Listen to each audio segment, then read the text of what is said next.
दिन में तू ना हो वो दिन ही नहीं, जिस जीवन में तू ना वो जीवन नहीं। यहोशू का पुस्तक 7 अध्याय का 13 वचन।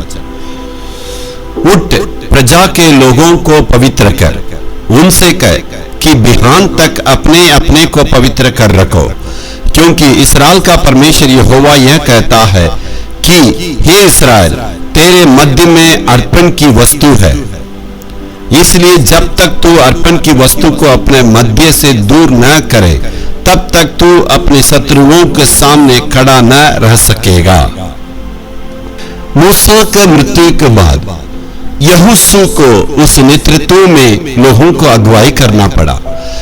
यहोशू के नेतृत्व में सारे लोग कनान देश में आके पहुंचे।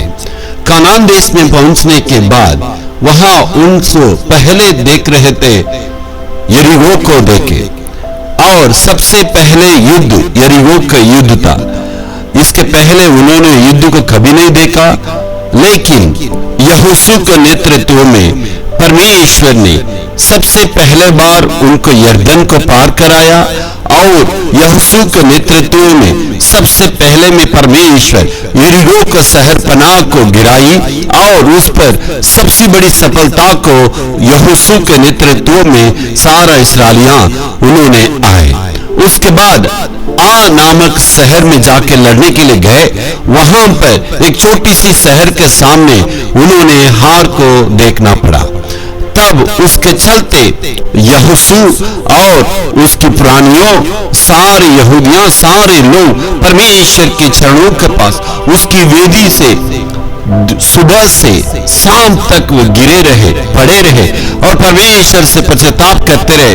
तो परमेश्वर ने उन्होंने कहा, तुम्हारे लोगों में से किसी ने बाबुल का एक चादर को और उसके सोने चांदी को चोरी की है, तुम उसको पहचानो।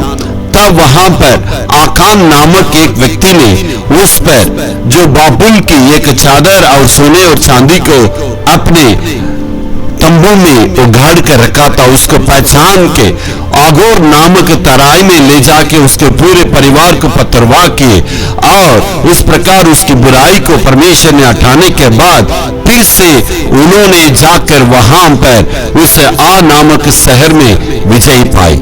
मेरे प्रियो, परमेश्वर की अप्रिय बातें, परमेश्वर की अप्रिय जगह अगर रहेगा तो परमेश्वर इस प्रकार कार्य नहीं कर सकता है।